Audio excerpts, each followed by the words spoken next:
ഈശോമിശിഹായ്ക്ക് സ്തുതിയായിരിക്കട്ടെ. കൂട്ടുകാരെ, വിശുദ്ധ മദർ തെരേസയെ കുറിച്ച് നിങ്ങൾ കേട്ടിട്ടില്ലേ? ആരാണ് വിശുദ്ധ മദർ തെരേസ? അൽബോനയിൽ ഉദിച്ച നക്ഷത്രം. അതെ, അൽബോനയിലെ ഒരു സാധാരണ കുടുംബത്തിലെ കുട്ടിയായിരുന്നു ആഗനസ്. നല്ല ഭംഗിയുള്ള കൊച്ചുമിടുക്കി. സുന്ദരിയായ അവളെ ഹോംസ് എന്നായിരുന്നു വീട്ടിൽ വിളിച്ചിരുന്നത്. നിക്കോളോസിന്റെയും ഡോണോഫിൽ ബർണായുടെയും മകളായിരുന്നു ഹോംസ്. കാരുണ്യത്തിന്റെയും ദാനധർമ്മത്തിന്റെയും മാതൃകയായിരുന്നു അവളുടെ അച്ഛനും അമ്മയും. രാവിലെ നേരത്തെ ഉണർന്ന് ജോലികളെല്ലാം തീർത്ത് അമ്മ കുറച്ച് ഭക്ഷണവുമായി വീട്ടിൽ നിന്നിറങ്ങുന്നത് അവൾ ശ്രദ്ധിക്കാറുണ്ട്. ഒരു ദിവസം അമ്മയറിയാതെ അവൾ അമ്മയുടെ പിന്നാലെ പോയി. അമ്മ ഒരു വൃദ്ധനായ മനുഷ്യനെ ശുശ്രൂഷിച്ച് ഭക്ഷണം കൊടുക്കുന്നത് കണ്ടവൾ അമ്മയെ ഓടിച്ചെന്ന് കെട്ടിപ്പിടിച്ചു.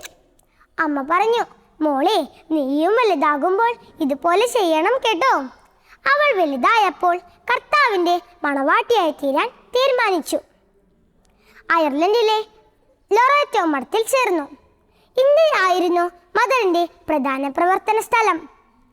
ഞാൻ സുഖമായി ഉറങ്ങുമ്പോൾ ക്രിസ്തു തെരുവിൽ വസ്ത്രമില്ലാതെ, പാർപ്പിടമില്ലാതെ, ഭക്ഷണമില്ലാതെ അലിയുന്നു എന്ന ചിന്ത മദറിൻ്റെ ഉറക്കം കെടുത്തി. അമ്മ തെരുവിലേക്ക് ഇറങ്ങി. അനാഥരെയും രോഗികളെയും സംരക്ഷിക്കുവാൻ തുടങ്ങി. തൻ്റെ മക്കൾക്ക് വേണ്ടി ആരുടെ മുൻപിലും അമ്മ കൈനീട്ടാൻ തയ്യാറായിരുന്നു. ഒരു ദിവസം ഒരു വലിയ ധനികന്റെ വീട്ടിലെത്തി അമ്മ കൈനീട്ടി.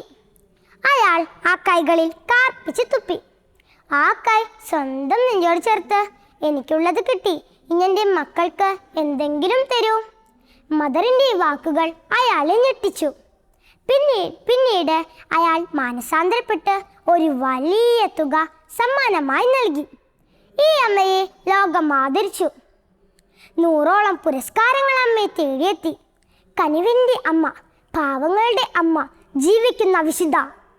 1997 സെപ്റ്റംബർ 6 മദർ ഈ ലോകത്തോട് വിട പറഞ്ഞു. മദർ തെരേസയുടെ ജീവകാരുണ്യ പ്രവൃത്തി ഈ ലോകത്തിന് തന്നെ മാതൃകയായിരിക്കുന്നു. ജയ് ക്രൈസ്റ്റ്.